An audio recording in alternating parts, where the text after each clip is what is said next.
መጽሐፈ ነህምያ ምዕራፍ 12 ካህናትና ሌዋውያን። ከሰላትያል ልጅ ከዘሩባቤልና ከኢያሱ ጋር የተመለሱት ካህናትና ሌዋውያን እነዚህ ነበሩ።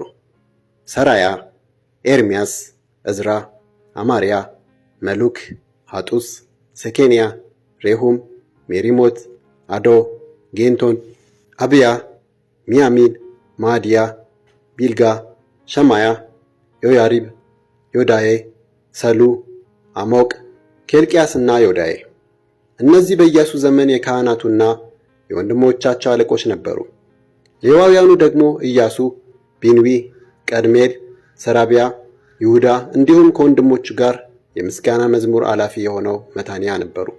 ወንድሞቻቸው የሆኑት በቅቡቅያና ኡኒም በአገልግሎት ጊዜ ከእነርሱ ትይዩ ይቆሙ ነበር። ኢያሱ ዮአቂምን ወለደ። ዮአቂም ኤልያሴብን ወለደ። ኤልያሴብ ዮአዳን ወለደ። ዮአዳ ዮናታንን ወለደ። ዮናታንም ያድዋን ወለደ። በዮአቂም ዘመን የካህናቱ ቤተሰብ አለቆች እነዚህ ነበሩ። ከሰራያ ቤተሰብ ምራያ፣ ከኤርምያስ ሐናንያ፣ ከዕዝራ ሜሱላም፣ ከአማርያ ይሆዋናን፣ ከሙሊኪ ዮናታን፣ ከሰብንያም ዮሴፍ፣ ከካሪም አድና፣ ከመራዮት ሕልቃይ፣ ከአዶ ዘካርያስ፣ ከጌንቶን ሜሱላም፣ ከአብያ ዘክሪ፣ ከሚያሚንና ከሞዓድያ ፈልጣይ፣ ከቢልጋ ሳሙስ፣ ከሸማያ ዮናታን፣ ከዮያሪብ መትናይ፣ ከዮዳዬ ኦዚ፣ ከሳላይ ቃላይ፣ ከአሞቅ ኤቤር፣ ከኬልቅያስ አሸቢያ፣ ከዮዳዬ ናትናኤል። በኤልያሴብ በዮአዳ በዮሐናንና በያድዋ ዘመን የሌዋውያኑ ቤተሰብ አለቆችና ካህናቱ በፋርሳዊ በዳርዮስ ዘመነ መንግሥት ተመዝግበው ነበር። ከሌዋውያን ዘሮች መካከል እስከ ኤልያሴብ ልጅ እስከ ዮሐናን ድረስ ያሉት የቤተሰቡ ኃላፊዎች በታሪክ መጽሐፍ ተመዝግበው ነበር። የሌዋውያኑ መሪዎች ሐሸቢያ፣ ሰራቢያ፣ የቀድሜል ልጅ ኢያሱ ነበሩ። እነርሱም ከወንድሞቻቸው ፊት ለፊት ሆነው የእግዚአብሔር ሰው ዳዊት በሰጠው መመሪያ መሠረት እየተቀባበሉ ውዳሴና ምስጋና ያቀርቡ ነበር። በቅጥሩ በሮች አጠገብ ያሉትን ዕቃ ቤቶች የሚጠብቁት ዘቦች ደግሞ መታንያ፣ በቅቡቅያ፣ አብድዩ፣ ሜሱላም፣ ጤልሞንና አቁብ ነበሩ። እነዚህም በዮሴዴቅ ልጅ በኢያሱ ልጅ በዮአቂም በአገረ ገዢ በነሜያ በካህኑና በጸሐፊው በዕዝራ ዘመን አገለገሉ። የኢየሩሳሌም ቅጥር ምረቃ በዓል። የኢየሩሳሌም ቅጥር ሲመረቅ ሌዋውያኑ በምስጋና መዝሙር፣ በጸናጸል፣ በበገናና በመሰንቆ ድምፅ የምረቃውን በዓል በደስታ እንዲያከብሩ ከሚኖሩበት ተፈልገው ወደ ኢየሩሳሌም መጡ። መዘምራኑም እንደዚሁ በኢየሩሳሌም ዙሪያ ካለው ከነጦፋውያን መንደሮች በአንድነት ሰበሰቧቸው። በኢየሩሳሌም ዙሪያ የራሳቸውን መንደሮች ሰርተው ስለነበር መዘምራኑን ያመጧቸው ከቤት ጌልጌላ፣ ከጌባና ከአዝምት አካባቢ ነው። ካህናቱና ሌዋውያኑ በሥርዓቱ መሠረት ራሳቸውን ካነጹ በኋላ ሕዝቡን፣ ቅጥሩና በሮቹን አነጹ። እኔም የይሁዳን መሪዎች በቅጥሩ ግንብ አናት ላይ እንዲወጡ አደረግሁ። ደግሞም ምስጋና እንዲያቀርቡ 2 ታላላቅ የመዘምራን ቡድን መደቡ። አንዱ በቅጥሩ ግንብ አናት በስተቀኝ በኩል ቆሻሻ መጣያ በር ወደሚባለው ሄደ። እነዚህንም ሆሻያና ከይሁዳ አለቆች እኩሌቶቹ ተከተሏቸው።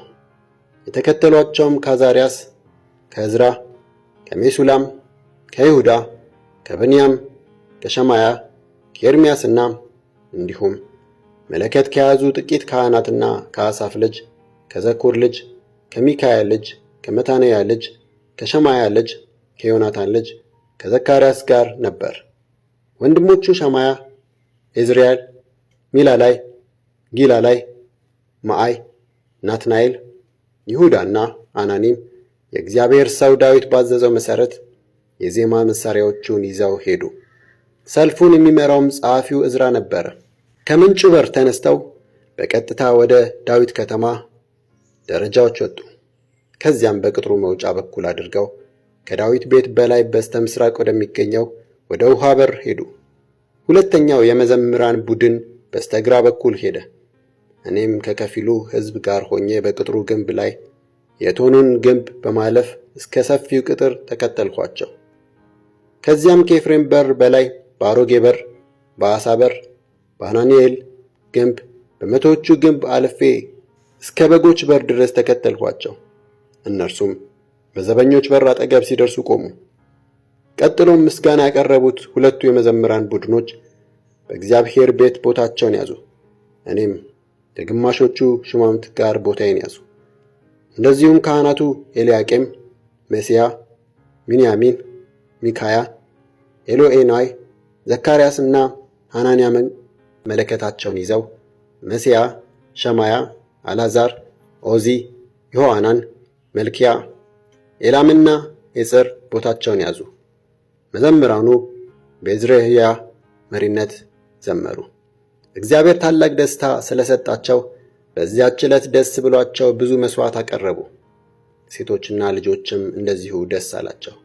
ከዚህም የተነሳ በኢየሩሳሌም የነበረው የደስታ ድምፅ እስከ ሩቅ ድረስ ይሰማ ነበር። በዚያን ቀን ስጦታው በኩራቱና አስራቱ የሚቀመጥበት ዕቃ ቤት የሚጠብቁ ሰዎች ተሾሙ። እነርሱም በየከተሞች ዙሪያ ከሚገኙት የእርሻ ቦታዎች ሕጉ በሚያዘው መሠረት የካህናቱንና የሌዋውያኑን ድርሻ ወደ ዕቃ ቤቱ ማምጣት ነበረባቸው። ይሁዳ በሚያገለግሉ ካህናትና ሌዋውያን ደስ ተሰኝተው ነበርና እንደ መዘምራኑ እና በር ጠባቂዎቹ ሁሉ እነዚህም የአምላካቸውን አገልግሎትና የመንጻቱን ሥርዓት ዳዊትና በልጁ በሰሎሞን ትእዛዝ መሠረት ፈጸሙ። ቀድሞ በዳዊትና በአሳፍ ዘመን ለእግዚአብሔር የሚቀርቡትን የውዳሴ መዝሙሮችና ምስጋና የሚመሩ የመዘምራን አለቆች ነበሩ።